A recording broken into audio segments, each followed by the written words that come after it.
अचूक प्रमाणात ही पाटवडी बनवलेली आहे आणि बघा अगदी लवचिक होते ही पाटवडी।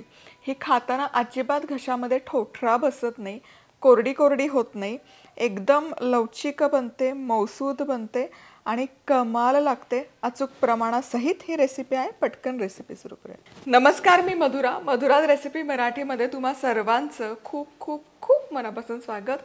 आज आपण ना मस्त अशी पाटवडी कशी बनवायची ते बघणार आहोत। अतिशय अचूक प्रमाणात ही पाटवडी बनवून तयार होते, खूप खमंग लागते आणि मला आहे ना पाटवडी रस्सापेक्षा नुसती ती पाटवडी खायला खूप आवडते, छान लागते। आणि चला आता अचूक प्रमाणात ही पाटवडी कशी बनवायची त्यासाठी काय काय साहित्य हवं ते बघूया। सगळ्यात आधी इथे घेतलेलं आहे 1 कप बेसनचं पीठ। 1 कप बेसन आहे तर 1 कप आपण पाणी वापरणार आहोत। 1 चमचा तेल लागेल। त्याचबरोबर लसूण आणि मिरचीचा ठेचा आहे। 3-4 लसूण पाकळ्या, 2-3 हिरव्या मिरच्या ठेचून घेतल्या। बारीक चिरलेली कोथिंबीर, फोडणी करता मोहरी, जिरं, हिंग, हळद आणि मीठ। अगदी इतकंच बेसिक आपल्याला साहित्य हवे। आता कृती सुरू करूयात।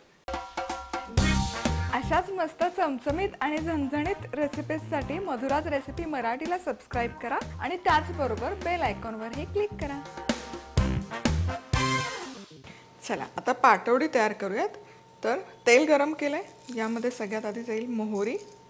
फोडणी आहे ना पाटवडीसाठी खमंग बसली पाहिजे, त्यामुळे अजिबात गडबड करायची नाही। मोहरी छान फुटू देत। मोहरी छान तडतडली की जिरं ही छान फुललं पाहिजे, त्यामुळे फोडणी अशी मिसळून घ्या। यामध्ये जाईल हिंग आणि लसूण मिरचीचा ठेचा। आता लसूण मिरची तुम्ही खात नसाल तर इथे ना आलं मिरचीचा ठेचा किंवा नुसता मिरचीचा ठेचा घातला तरी हरकत नाही। हा ठेचा तेलावर छान परतून घ्यायचा।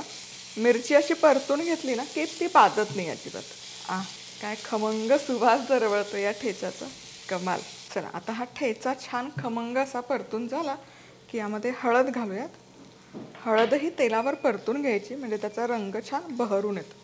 एक एक पदार्थाचा म्हणजे साधीच फोडणी पण इतका तो उठावदार त्याचा सुवास दरवळतो ना, कमाल।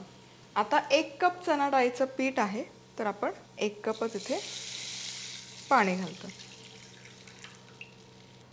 चवीपुरतं यामध्ये घालूयात मीठ आणि या पाण्याच्या मिश्रणाला छान एक उकळी काढूयात। मिश्रणाला छान अशी बहारदार उकळी आली की गॅस पहिले मंद आचेवर करून घ्यायचा। आता इथून पुढे गॅस मोठ्या आचेवर ठेवायचं नाही।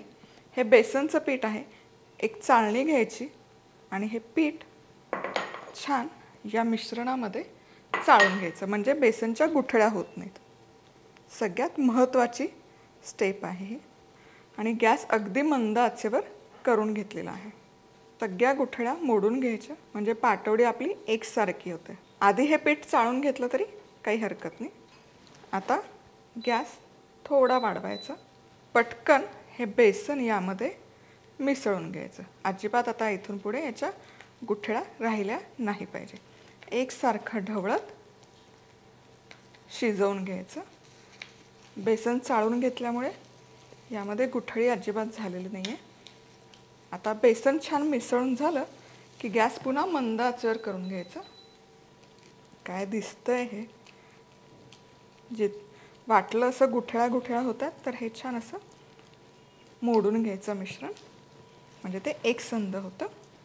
चला आता हे छान असं मिश्रण एकजीव करून झालं की झाकण ठेवायचं आणि 5 मिनिटं अगदी मंद आचेवर एक दणकून वाफ काढून घ्यायची। छानपैकी एक 5 मिनिटं झालेले आहेत आणि तुम्ही बघू शकाल हे मिश्रणाला छान अशी चकाकी आली आहे। अजिबात सुकं सुकं वाटत नाही आहे। ग्लेज आला पाहिजे इथपर्यंत हे मिश्रण आपल्याला शिजवून घ्यायचं। आता हे लगोलग इथून पुढे अजिबात वेळ घालवायचा नाही। हे मिश्रण लगेचच थापायला घ्यायचं आणि ही जी चकाकी दिसते ना बेसनवर, इतकी छान चकाकी येईपर्यंत हे आपल्याला छानपैकी शिजवायचं। झाकण ठेवतेय पुढचं सेटअप लावेपर्यंत। आता खाली आहे ना बरेच जण पाटावर पोळपाटवर पाटवडी थापतात। खूप जास्त प्रमाणात करायची असेल तर पण आपण इतकी जास्त काही केली नाही आहे, त्यामुळे थोडंसं तेल लावून घ्यायचं म्हणजे मी ती सुटते छान आणि थापायलाही सोपं पडतं। आता हे सगळं जे मिश्रण आहे गरम गरम आहे बघा, यावर काढून घेऊयात आणि एखादी वाटी घ्यायची किंवा असाच एखादा चमचा घ्यायचा आणि छान थापून घ्यायची. गरम गरमच तुम्हाला ही प्रोसेस करावी लागेल. थंड झाल्यावर केलं ना की ती अजिबात सेट होत नाही. तो थाळा थोडासा बारीक पडला असता मला, म्हणून मी दुसरा थाळा घेतलेला आहे. कारण मला जाड पाटवडी आवडत नाही. जितकी पातळ ना तितकी ती चवीला छान लागते. म्हणजे काजू कतली आपण खातो ना त्या जाडीची ठेवली की चव कमाल लागते. आता ही थापून थापून घ्यायची एकसारखी. शक्य असेल ना तर हे असे काही चमचे येतात बाजारात, हे घ्यायचे. हे ना हीटप्रूफ असतात. बऱ्याच जणांना वाटतं हे प्लॅस्टिक आहे, पण हे सिलिकॉनचे स्पॅटुलाज येतात, हीटप्रूफ असतात. त्यामुळे जी काळजी घेतली पाहिजे फूड सेफ्टीसाठीची ती घेतलेली असते. आता या वडी एकसारखी आपण करून घेऊयात. तर या कडा आपण जितक्या शक्य असेल तितक्या एकसारख्या करून घेऊयात. आता याचा जाडसरपणा आहे ना तुम्ही तुमच्या आवडीप्रमाणे करू शकता. पण ही अशी खूप जाड ठेवली ना की मग खाताना ठोठरा बसतो. तुम्ही या प्रमाणात आणि या मापामध्ये केली ना ही रसरशीत राहते. अजिबात सुकी पडत नाही पाटवडी आणि खातानाही छान लागते. आता यावर ओल्या नारळाचा चव आणि बारीक चिरलेली कोथिंबीर. हे इतकं बहारदार दिसतं ना. चला आणि आता ही पूर्णपणे थंड करून घेऊयात. चला आता ही पाटवडी बऱ्यापैकी थंड झाली की सगळ्यात आधी जसं मी नेहमी सांगते मधोमध एक काप करून घ्यायचा आणि मग बाजूने, म्हणजे वड्या आपल्या छान एकसारख्या पडायला मदत होते. तर ही कड थोडीशी जास्तची आहे, ही काढून घेते. आता फिरवून घ्यायचं, हे क्रॉस करायचं आणि ह्याच्या आपण त्रिकोणी वड्या आणि याच्या आपण छान अशा डायमंडच्या आकारात वड्या पाडून घेऊ.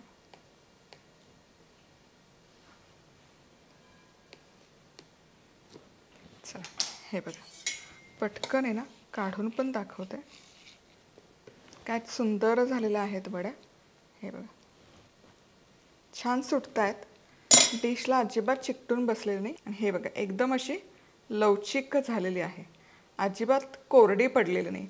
जेव्हा अशी छान लवचिक वडी होते ना ती खाताना अजिबात घशाला ठोठरा बसत नाही. काही ठेवूयात. काय सुंदर दिसत आहेत वड्या, कमाल.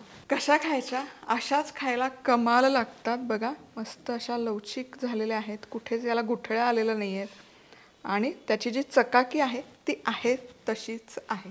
या वड्या 4-5 तास टिकतात. त्याच्यावर जर गेलं ना की त्याची आंबण्याची प्रोसेस सुरू होते. त्यामुळे जेव्हा खायच्या तेव्हाच पटकन बनवा आणि ताज्या ताज्या खा. खूप वेळ बनवून अजिबात ठेवू नका. रेसिपी आवडली तर लाईक करा, कमेंट करा, सबस्क्राईब करा. पुन्हा भेटूयात अशाच मस्त रेसिपीसोबत. तोवर मस्त राहा, खुश राहा, आनंदी राहा आणि सगळ्यात महत्त्वाचं खात राहा.